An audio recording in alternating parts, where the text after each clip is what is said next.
చేసినందుకు, దేవునికి ఆరోగ్యం ఇచ్చినందుకు సాక్ష్యం చెప్పి ఆయన సన్నిధిలో మరి కృతజ్ఞత కానుక చెల్లించే అనుభవం నీకున్నదా?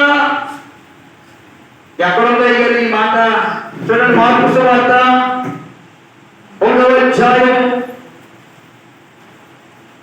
మార్కు సువార్త 1వ అధ్యాయం, మార్కు దేవుడి చింతన మాట జ్ఞాపకం చేసుకుందాం. 44 రోజులు.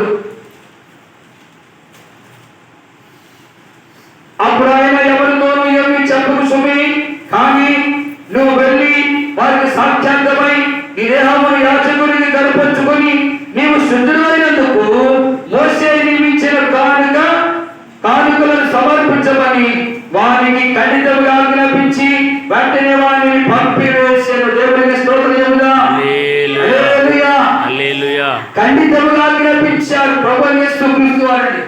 ఒక ప్రెసిడెంట్ గారు చెప్పింది కాదు, నాన్నగారి వందన. ఒక రాజకీయ నాయకుడు చెప్పింది కాదు, ఒక బంధువుడు చెప్పింది కాదు, ఒక స్నేహితుడు చెప్పింది కాదు. ఎవరు చెప్పారు ఈ మాట? ప్రభువు యేసు క్రీస్తు వారు చెప్పారు. అబ్బాయి, నీవు శుద్ధుడైనందుకు, నీవు బాగుపడినందుకు, నీకు ఆరోగ్యం వచ్చినందుకు, నీ శరీరం బాగైనందుకు నువ్వు చేయవలసిన పని ఏంటో తెలుసా? నీ ఊర్లోనికి వెళ్ళి, నీ సంఘంలోనికి వెళ్ళి నీ దేహాన్ని యాజకులకు చూపించుకో, నిన్ను బాగుపడ్డానని సాక్ష్యం చెప్పాలా? అయితే నీవు శుద్ధుడైనందుకు మోషే నియమించిన కానుకలు, ఆ కానుకలు పెట్టిలో వేయండి అన్నాడు. 500 రూపాయలు ఫీజు డాక్టర్ కట్టమన్నా కడతాం. ఏమండి, ఎంఆర్ స్కానింగ్ తీపించమన్నా 5,500 రూపాయలు కట్టైనా స్కానింగ్ తీపించుకుంటాం. పొట్ట స్కానింగ్ అంటే స్టమక్ అంటారు దాన్ని ఇంగ్లీష్ లో.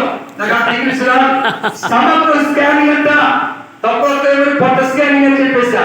ఏమంటే బ్రెయిన్ స్కానింగ్, తల హెడ్ స్కానింగ్ తీపించమంటే బాబు ఏమైపోతావు అనే భయంతో ఈ బ్రెయిన్ స్కానింగ్ తీపిస్తాం 7,000 రూపాయలైనా. మరి దేవుడు ఉచితంగా బాగు చేసినందుకు ఒట్టి మాటలతోనే సాక్ష్యం చెప్పేసి వందనాలు చెప్పేసి వెళ్ళిపోతావు. అది దేవుడికి ఇష్టమైన పైన. మరి ఆయనకి ఇష్టమైన పని చెప్పాడు. ఏం చెప్పాడు? మోషే నియమించిన కానుకలను సమర్పించమని ఖండితముగా ఆజ్ఞాపించి వారిని వెంటనే పంపివేసి వెళ్ళు. నీ గ్రామానికి వెళ్ళు, నీ ప్రాంతానికి వెళ్ళు, నీ యాజకుడికి నీ దేహాన్ని చూపించుకో, నువ్వు బాగుపడ్డావు అనే సాక్షి చెప్పు. అయితే ఒట్టి మాట కాదబాయ్, నువ్వు బాగుపడినందుకు, నువ్వు శుద్ధుడైనందుకు మోషే నియమించిన కానుకలను అక్కడ వెయ్యి అన్నాడు. అది మాత్రం చెయ్యం. ఎవరి పాస్టర్ గారు బాగుపడిపోతాడేమో, మేడల మీద కట్టేస్తాడేమో. పొరుగురు వచ్చాడు కదా, పొరుగురు చెప్తున్నాడు మనకంటే ముందు బైకుల మీద వెళ్తున్నాడు, కారు వేస్తున్నాడు, మేడల మీద కట్టేస్తున్నాడు. అసూయతో, ఈర్ష్యతో చాలా మంది హృదయాన్ని కట్టిన పరుచుకోడు.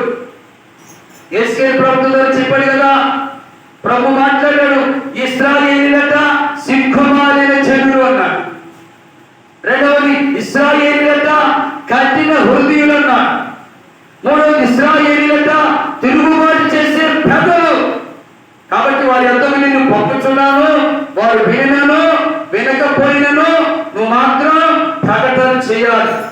ఇది యెహోవా సెలవిస్తున్నాడని వారికి తెలియచేయాలి. అందుకే వారు వినా వినకపోయినా, వచ్చినా రాకపోయినా ప్రతి నెల 25వ తారీఖున సంపూర్ణాత్రి ఆరాధన జరిపిస్తున్నారు దైవజనులు. ఎవరు వచ్చినా ఎవరు రాకపోయినా ఈ గ్రామ ప్రజలు క్షేమం కోసం మనం ప్రార్థన చేస్తాం. ఎందుకంటే ఈ గ్రామ ప్రజలు రక్షణ కోసం మనం ప్రార్థన చేస్తాం. ప్రభువుని ప్రియమైన దేవుని ప్రజలారా, ఇంకా చదువుకున్నాం కదా. ఏమండి, 2వ దినవృత్తాంతాల గ్రంథము 6వ అధ్యాయంలో చదువుకున్నా. అక్కడ ఏముందట? నీకు నొప్పి వచ్చినప్పుడు కానీ, నీకు బాధ వచ్చినప్పుడు కానీ, నీకు రోగం వచ్చినప్పుడు కానీ, నీకు ఏమండి బలహీనత వచ్చినప్పుడు కానీ, ఆ బార్పు దెబ్బ తగిలినప్పుడు కానీ, చెత్తపట్టు కానీ తగిలినప్పుడు కానీ, మెడతలు కానీ, చెడు పురుగులు కానీ గండు దిగినప్పుడైనా నువ్వేం చేస్తావంట? ఇదిగో వారి పాపాలు ఒప్పుకొని విడిచిపెట్టి నీ తట్టు తిరిగినలా నీవు వారి విజ్ఞాపనలు, వారి ప్రార్థనలు మీరు ఆలకించి ఆ మూసివేసిన ఆకాశమును తెరిచి కావలసిన వర్షాన్ని కురిపిస్తావు